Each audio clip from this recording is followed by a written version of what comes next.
I paid the deposit when no one else believed in her. I worked weekends so she could quit jobs she hated. I listened when she said I was the only safe place she had. I watched her confidence grow while mine quietly disappeared. I told myself love meant patience even when respect went missing. Then one night I realized I wasn't being left behind. I was being replaced inside the life I built. My name is Adam. I was 34 when this happened, working as a project manager for a construction firm in a mid-sized city where everyone pretends they're doing better than they are. The job was steady, not glamorous, but it paid well enough to build a future if you were disciplined. I was disciplined. I had to be. I grew up watching money decide arguments, decide stress levels, decide whether people stayed kind to each other. I promised myself I'd never let instability be the reason something broke.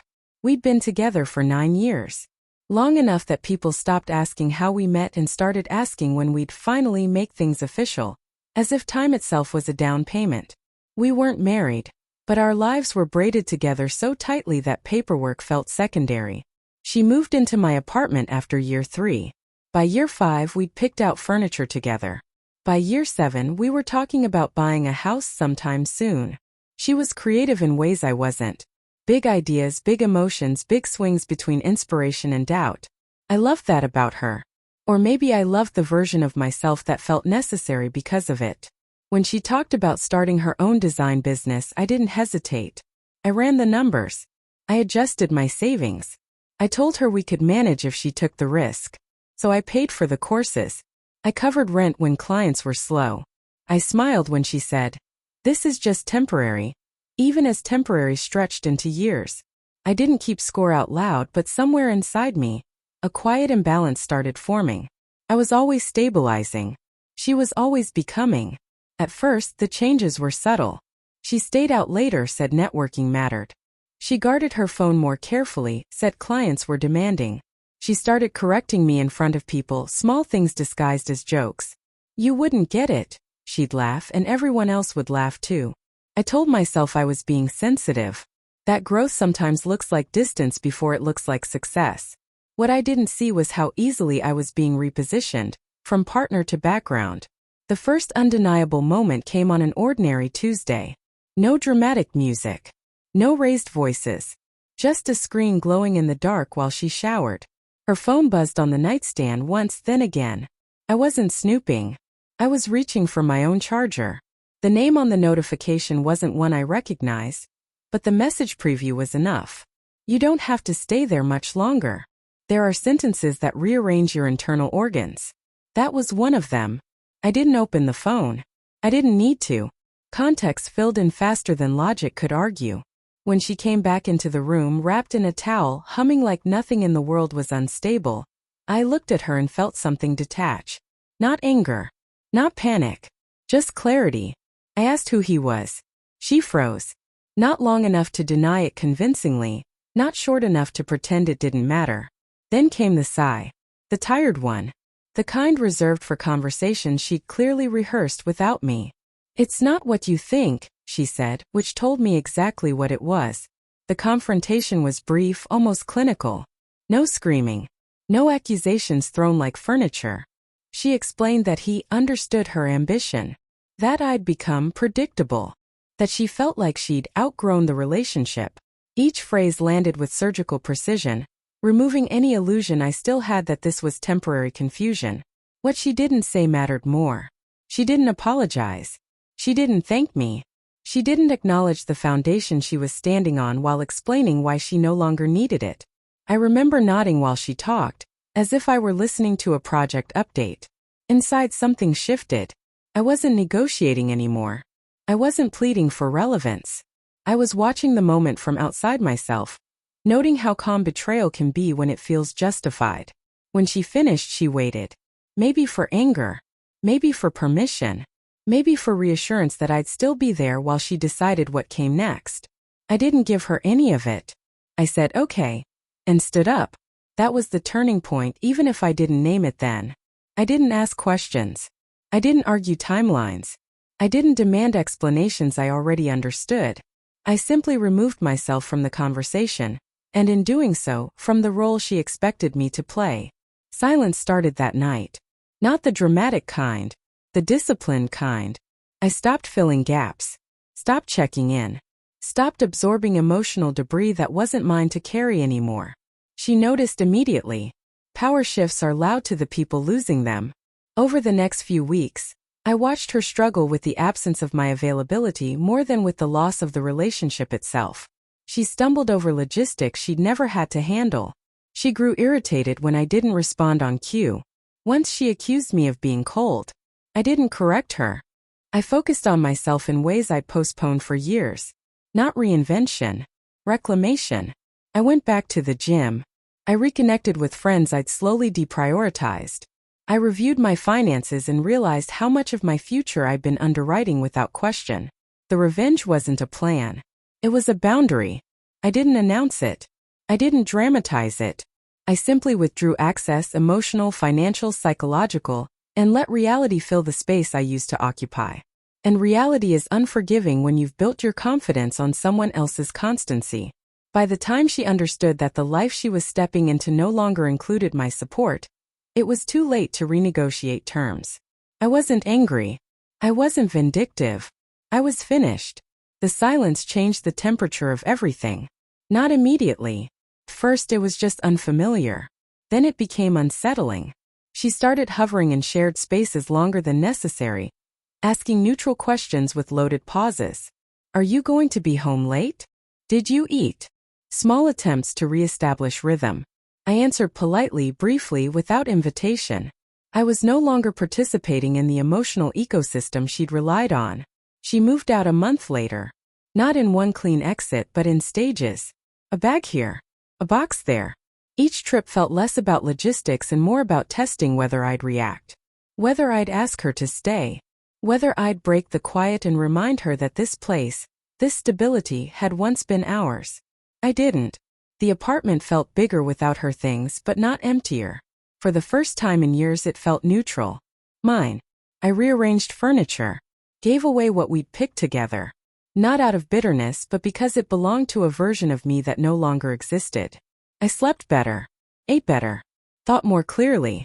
The fog I hadn't known I was living in began to lift. That's when the messages started changing tone.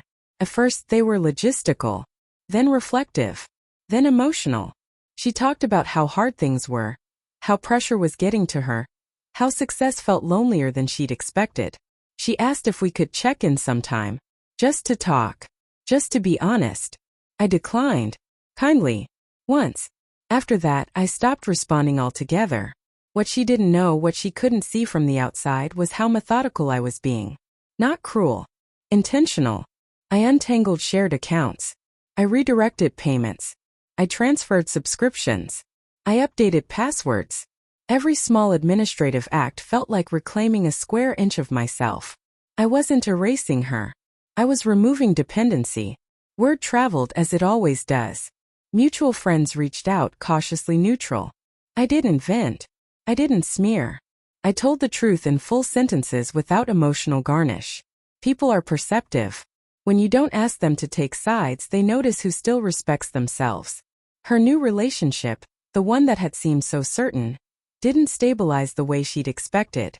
I could see it in the way she started attending events alone again, in the way her social media posts became louder, more curated. Achievement without grounding is exhausting. Confidence without support is fragile. The first time she tried to come back emotionally, it was subtle. A memory reference. A shared joke. Something designed to bypass defenses by pretending nothing had changed. I didn't bite. I responded days later, neutrally, without opening a door. That's when she confronted me directly. We met for coffee in a public place, her suggestion. She looked different. Not worse. Sharper. Like someone trying to project certainty before they'd finished believing it themselves. She talked about growth. About clarity. About mistakes made on both sides. She said she missed how we used to talk. I listened. Really listened. And when she finished, I said, I don't think I fit into your life anymore. She blinked. The sentence landed harder than anything angry could have. She tried to reframe it, to soften it. To suggest timing, therapy, evolution. I let her talk herself into circles until she ran out of language. Then I said, I didn't leave because you wanted something else. I left because you wanted it while standing on me. There was no comeback for that. No dramatic rebuttal. Just a long silence where she realized I wasn't angry, I was resolved. The power shift became visible after that. She started seeking my approval indirectly, asking mutual friends how I was doing, reacting to updates she knew I'd see. Once she even asked if I thought she was making the right decisions. Not directly, of course. It came wrapped in nostalgia and concern. I didn't answer. What I learned during that period was simple and brutal.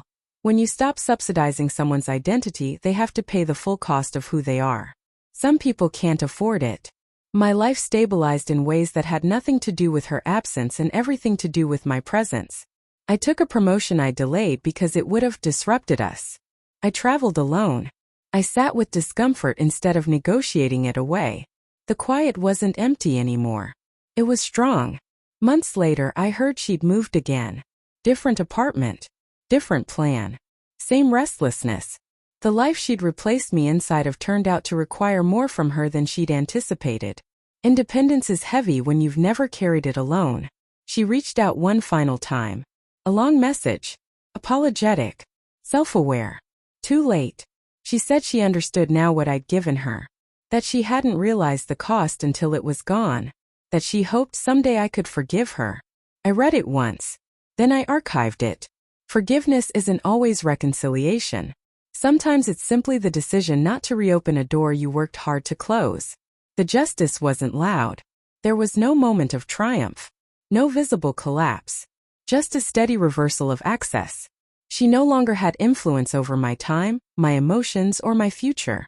The imbalance that once defined us was gone, replaced by something far more durable. Self-respect. Time did what confrontation never could. Clarified everything. A year passed without contact. Not because I was counting days, but because life filled the space where she used to live. The routines I built weren't flashy. Morning runs. Clean meals. Work that ended on time instead of spilling into nights. I used to spend reassuring someone else's doubts. I learned how much energy I'd been exporting just to keep the relationship functional. Every so often, someone would mention her name casually without agenda. A mutual friend would say she was still figuring things out. Another would say she'd switched directions again. I didn't ask follow-up questions. Curiosity had lost its grip on me. The final shift came quietly, the way real endings often do. I was sitting in my car outside a grocery store, checking a message from a colleague about a project I was leading, when I realized I hadn't thought about her in weeks. Not defensively. Not nostalgically. Not even analytically. She had become background noise in a life that finally had a clear foreground. That was the moment I understood the revenge had already finished. Not because she failed. Not because she suffered. But because she no longer mattered in the way power requires. Power needs relevance. Access. Emotional proximity. She had none of it. The last time I saw her was accidental. A crowded sidewalk opposite directions. Our eyes met for half a second. Long enough for recognition. Not long enough for memory to rush in. She slowed. I didn't. I nodded once. Polite. Distant. Complete. She looked like someone waiting for something to happen that no longer would. Later that night, I thought about how different this ending was from the ones people imagine when they fantasize about justice. There was no audience. No vindication speech.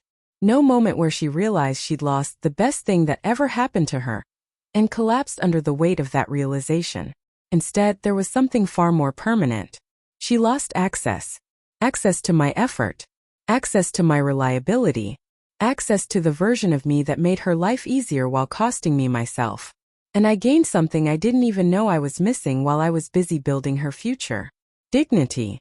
I used to think love meant endurance. That staying was proof of strength. That providing stability made me valuable. What I learned instead was that self-worth doesn't announce itself. It enforces itself. Quietly. When I stopped arguing for my place in her life, I didn't lose her. I found myself. And the difference between those two outcomes is everything. There's a particular peace that comes from knowing you didn't become bitter. You didn't become cruel. You didn't become smaller to make someone else feel bigger. You simply stepped out of a role that required your self-erasure, and let the consequences unfold without interference. That's the kind of justice no one can take from you. If there's a lesson in all of this, it isn't about betrayal. Betrayal is common. It's about what you do when loyalty is no longer reciprocated. Whether you negotiate your dignity for proximity. Whether you keep funding a life that quietly replaces you. Walking away didn't make me cold. It made me accurate. I don't regret what I gave. I regret how long I gave it without asking for the same care in return. But regret, like everything else, loses its grip when you stop living in the past tense.